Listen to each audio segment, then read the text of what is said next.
পবিত্র ঈদুল আজহা উপলক্ষে আমাদের যে এই ঈদ যাত্রা, ঢাকা থেকে সাধারণ মানুষ যারা ঈদে বাড়ি যাচ্ছে তাদের ঈদ যাত্রাটাকে নিরাপদ, শান্তিপূর্ণ এবং সুন্দর করার জন্য আমাদের কিন্তু সরকারের পক্ষ থেকে সড়ক পরিবহন মন্ত্রণালয়, মহাসড়ক বিভাগ এবং বিআরটি এর পক্ষ থেকে সব ধরনের সতর্কতামূলক ব্যবস্থা গ্রহণ করা হয়েছে।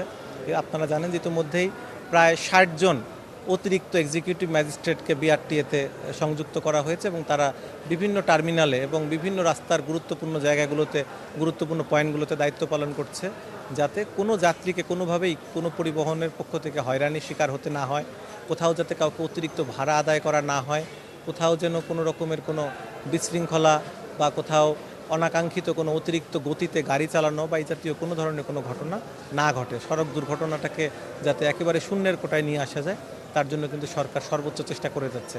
আমরাও কিন্তু এই টার্মিনালের প্রত্যেকটা কাউন্টারগুলোতে কথা বলেছি এবং প্রত্যেকটা বাসের যারা মালিক, শ্রমিক আছে তাদের সাথে কথা বলেছি, কাউন্টার মাস্টার যারা আছে তাদের সাথে কথা বলেছি।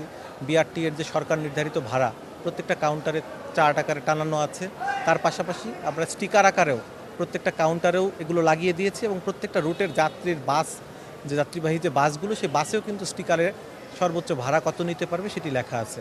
তার অতিরিক্ত যদি ভাড়া কোথাও দাবি করা হয় বা আদায় করা হয়, তার ব্যাপারে কিন্তু আপনারা ব্যবস্থা নিচ্ছি। আপনারা একটু আগে দেখেছেন আমরা একটা পরিবহনে কিন্তু অতিরিক্ত ভাড়া আদায়ের অভিযোগে আমরা কিন্তু তাদেরকে অর্থদণ্ড করেছি এবং আমরা প্রত্যেকটা গাড়ির কিন্তু ফিটনেস যাচাই করছি যে ফিটনেসবিহীন কোনো গাড়ি রাস্তায় চলছে কিনা, ড্রাইভার যারা গাড়ি চালাচ্ছেন তাদের ড্রাইভিং লাইসেন্স আছে কিনা এবং গাড়িগুলো সময় মতো কাউন্টার থেকে ছেড়ে যাচ্ছে কিনা, এই বিষয়গুলো আমরা দেখভাল করছি। আমাদের বিআরটি এর সম্মানিত কর্মকর্তাবৃন্দ আছেন, আইন শৃঙ্খলা রক্ষাকারী বাহিনীর সদস্যবৃন্দ আছেন, এখানে পরিবহনের মালিক শ্রমিকদের প্রতিনিধিরা আছেন, সবাই মিলে। এবং আমাদের কিন্তু প্রতিটা টার্মিনালে একটা করে ভিজিল্যান্স টিম এবং কন্ট্রোল রুম আছে।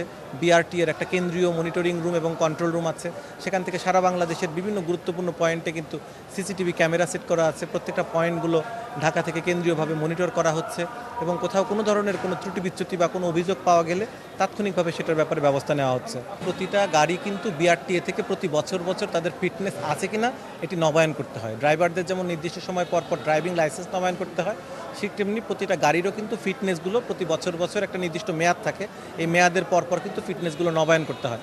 আমরা দেখি যে বিআরটিএ থেকে তারা নিয়মিতভাবে তাদের এই ফিটনেসগুলো নবায়ন করেছে কিনা এবং সেই গাড়িটি রাস্তায় চলা উপযোগী কিনা, এটা আসলে বিআরটি এর যারা টেকনিক্যাল পার্সন, যারা ইঞ্জিনিয়ার আছেন, তারা মূলত বিষয়টা সার্টিফাই করতে পারেন।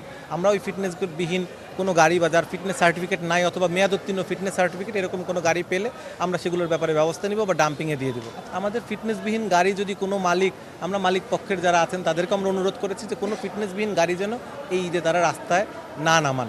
অনেক সময় দেখা যায় যে ঈদে যাত্রীদের চাপ বেড়ে যায়, অনেক সময় অনেক ফিটনেস ছাড়া গাড়িও কিন্তু রাস্তায় চলাচল করতে দেখা যায়।